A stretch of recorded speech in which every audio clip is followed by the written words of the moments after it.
What's up, my home seller clients? It's Rex, and in this video I want to talk to you about personal property. Should it be included in a real estate transaction?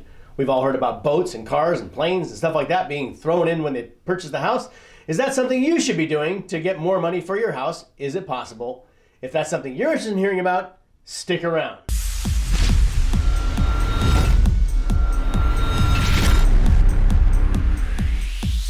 So, personal property and a real property transaction, right? So real estate is real property and anything else is personal property.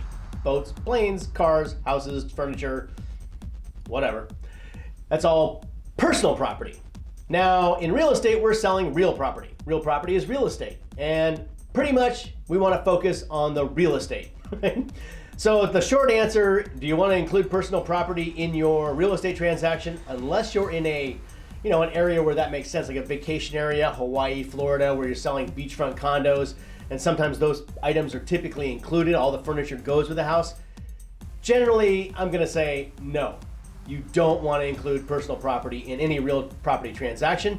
You wanna negotiate and sell and reach agreement on the real property first, get that done, and then once you get into the transaction and they're about ready to close, then you can offer to sell them personal property if they want to buy it. But by this time, we're already through the transaction. They've signed off on all their contingencies, their loans approved, they're ready to close. You got a week or two.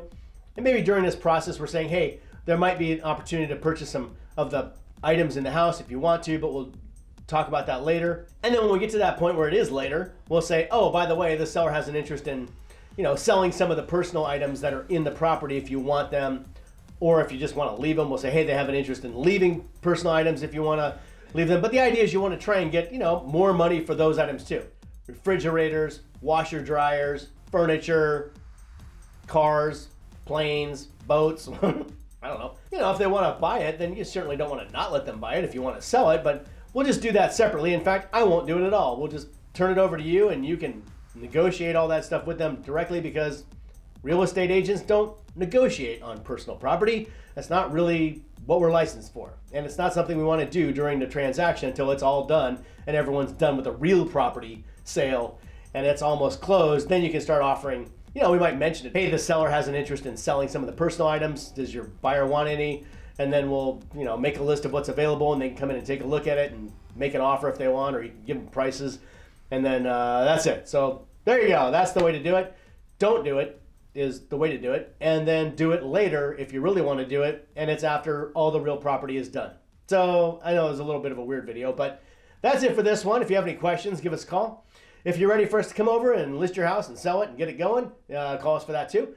That's it for this one. We'll see you at your house.